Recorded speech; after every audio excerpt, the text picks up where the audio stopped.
नमस्कार दोस्तों। I am sure कि हम सब कुछ ऐसी कंपनीज के बारे में ज़रूर जानते हैं जो एक टाइम पे मार्केट लीडर थी, मार्केट का बहुत बड़ा शेयर कैप्चर कर रखा था, पर आज की डेट में उनका नाम भी सुनने को नहीं मिलता। अगर मैं कुछ ऐसी कंपनीज याद करूं तो वो होंगी कोडक और नोकिया। नोकिया तो आई एम श्योर आप सब जानते होंगे कि एक टाइम पे मोबाइल फ़ोन में मार्केट लीडर थी और हर किसी के हाथ में नोकिया का फ़ोन नज़र आता था। पिछले 20 सालों में ऐसा क्या हुआ जिसकी वजह से इतनी बड़ी कंपनी आज इतना पिछड़ गई? तो आइए आज के इस कंटेंट में बात करते हैं उन 5 टॉप रीजंस के बारे में जिसकी वजह से नोकिया कंपनी पिछड़ी और हम इंसान उनसे क्या सीख सकते हैं। तो चलिए वीडियो स्टार्ट करते हैं और वीडियो को अंत तक जरूर देखिए क्योंकि काफी इंटरेस्टिंग डिस्कशन होने वाला है।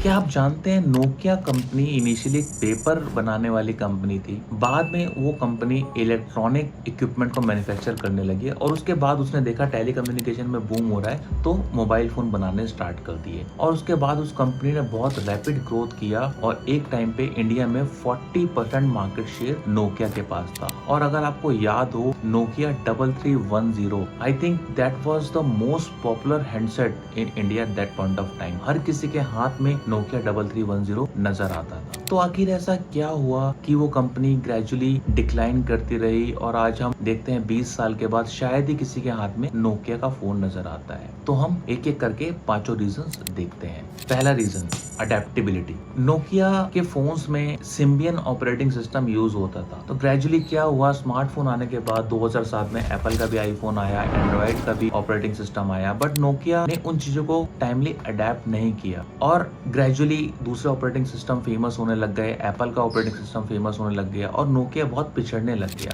बट स्टिल टाइमली उसने रिस्पॉन्ड नहीं किया और एक टाइम ऐसा आया जब नोकिया इतना ज्यादा पिछड़ गया कि उसका रेस में वापस आना ऑलमोस्ट नामुमकिन हो गया। तो हमें इससे यह सीखने को मिलता है कि अडेप्टेबिलिटी लाइफ का बहुत इंपॉर्टेंट फीचर है। हमें समय के साथ साथ अपने आप को अपग्रेड करना होता है, अपने स्किल्स को एनहांस करना होता है और अगर हम आगे नहीं जा रहे हैं तो आप बिलीव कीजिए हम पीछे जा रहे हैं। इसलिए अडेप्टेबिलिटी एक लाइफ का बहुत इंपॉर्टेंट एक हिस्सा है जो हमें टाइम टू टाइम असेस करना है और समय के साथ साथ अपने आप को ढालना है। तो दोस्तों इस तरह के कंटेंट बनाने के लिए हमें रिसर्च करनी पड़ती है, हमें काफ़ी टाइम डिवोट करना पड़ता है। तो हमें आपसे बस एक लाइक चाहिए, थोड़े से कमेंट चाहिए और सब्सक्रिप्शन तो ज़रूर चाहिए जिससे कि हम मोटिवेटेड रहें इस तरह के कंटेंट लाने के लिए और उससे बड़ा कि हम एक लाइक माइंडेड लोगों की कम्युनिटी बना पाएं जो इस तरह के डिस्कशन को पसंद करती हैं और इससे उनकी लाइफ में कुछ रेडिकल और पॉजिटिव चेंजेस आ सकते हैं। तो आई रिक्वेस्ट कि आप इन वीडियोस को ज़्यादा से ज़्यादा शेयर कीजिए और चैनल को सब्सक्राइब ज़रूर कीजिए। Second reason complacence. नोकिया उस टाइम पे इतनी बड़ी कंपनी हो चुकी थी कि नोकिया को ऐसा लगा यार अब तो मेरा कोई भी कुछ नहीं कर सकता। वो कॉम्प्लिसेंट हो गई, जितना उसके पास था वो उसमें खुश थी क्योंकि मार्केट पर शेयर का 40% था तो सोचा यार क्या ही हो जाएगा, 5-10% यहाँ वहाँ चला जाएगा,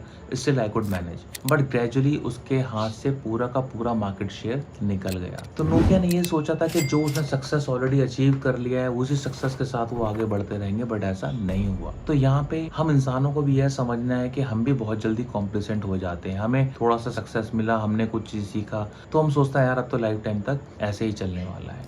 तो जब नोकिया जितनी बड़ी कंपनी कोलैप्स कर सकती है तो आप सोचिए कि हमारा और आपके जैसे लोगों के साथ तो क्या ही होगा। तो कॉम्प्लिसेंसी इज अ बिग कर्स। हमें अपने आप को हमेशा तैयार रखना है, हमें हमेशा एज पर रहना है, हमेशा हमें कुछ ना कुछ नया सीखने की कोशिश करनी है अपने फील्ड में जो भी हमें नजर आता है। अदरवाइज कॉम्प्लिसेंसी में lead to redundancy. Third reason embrace disruption. तो जैसा हमने बात किया 2007 में एंड्रॉयड ऑपरेटिंग सिस्टम भी पॉपुलर हो चुका था और एप्पल के आईफोन भी आ चुके थे।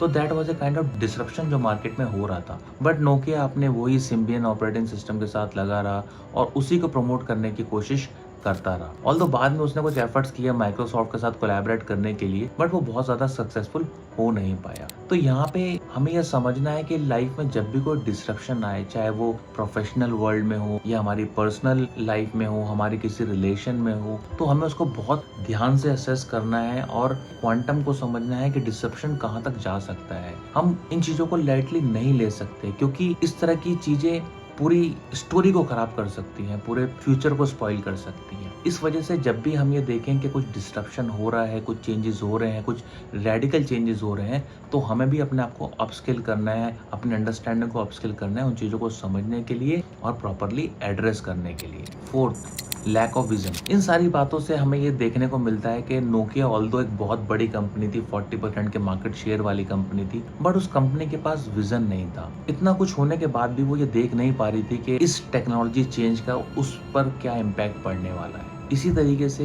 हमें भी ऑल्दो हम लोग फ्यूचर को नहीं देख सकते, बट एटलीस्ट हम असेस तो कर सकते हैं जो हमारी प्रेजेंट कंडीशन है, जो हमारी प्रेजेंट सिचुएशन है, जहाँ पे हम खड़े हैं। तो एक विजन का होना बहुत जरूरी है अपनी professional as well as personal life को अच्छे से मैनेज करने के लिए। और जब हम इन चीज़ों को असेस करने की कोशिश करते हैं तो थोड़ी या बहुत देर में वो चीज़ें थोड़ा थोड़ा समझ में आनी शुरू हो जाती हैं और हम अपने एक्शंस को उसके हिसाब से एडजस्ट कर सकते हैं। तो यदि हम विजन नहीं रखते, यदि हमारा लॉन्ग टर्म विजन नहीं होता है, तो फ्यूचर में सर्वाइव करना मुश्किल हो सकता है। इसलिए क्लियर विजन का होना, क्लियर गोल प्लान का होना बहुत ज़रूरी है। हमने अपने इस चैनल पे एक स्मार्ट गोल कैसे अचीव करें इस टॉपिक पर भी एक वीडियो पोस्ट किया है। उसका लिंक मैं यहाँ आई बटन में दे रहा हूँ and I encourage you to watch that video, क्योंकि उसमें वो मेथड बताए गए हैं जिसके जरिए हम गोल सेट कर सकते हैं और उनको अचीव कर सकते हैं। 5th point, last but not the least, lack of collaboration. Life में हम सब लोग इंटरडिपेंडेंट हैं, हमें हमेशा एक दूसरे की जरूरत पड़ती रहती है, अपने रिश्तों की, नातों की, फ्रेंड्स की, फैमिली की। लाइकवाइज कंपनीज भी जब ये देखती हैं कि वो अकेले सर्वाइव नहीं कर पा रही हैं, तब वो एक दूसरे के साथ कनेक्ट बनाने की कोशिश करती हैं जिससे वो सर्वाइव कर पाए। ऑल्दो नोकिया ने भी माइक्रोसॉफ्ट के साथ ऐसा करने की कोशिश करी, बट वो रिलेशनशिप बहुत ज्यादा सक्सेसफुल नहीं हुआ है। जब नोकिया का डाउनफॉल हो रहा था, अगर वो उसी समय एक प्रॉपर कोलैबोरेशन करने की कोशिश करते एंड्रॉइड के साथ या फिर किसी और पॉपुलर हो रहे ऑपरेटिंग सिस्टम के साथ, तो शायद नोकिया का ये हाल नहीं होता जो आज हुआ है। तो हमें भी लाइफ में हमेशा कोलैबोरेटिव अप्रोच रखनी है। हमेशा हमें, अगर हम परेशानी में हैं या कोई और परेशानी में है, तो हमेशा हमें कोशिश करनी चाहिए कि हम उन सिचुएशंस को कैसे डिसॉल्व कर सकते हैं, एक दूसरे के साथ कोलैबोरेट करके, एक दूसरे को सपोर्ट करके, और किसी भी तरह का इमोशनल या मेंटल सपोर्ट। याद रखिए कि हम एक सोशल एनिमल हैं, हमारा अकेले रहना बहुत मुश्किल काम है। इसलिए ये एस्पेक्ट लाइफ में समझना बहुत जरूरी है कि हम कोलैबोरेटिव अप्रोच की तरफ ध्यान दें। तो आई होप कि आपने नोकिया की इस स्टोरी से, जहाँ पे हमने 5 इंपॉर्टेंट पॉइंट डिस्कस किए हैं, कुछ नया समझने की कोशिश करी होगी और देखा होगा कि किस तरीके से छोटी छोटी चीज आगे चल के बड़ी बन जाती है। आपने अपना कीमती समय हमें दिया, उसके लिए धन्यवाद। मिलते हैं अगले वीडियो।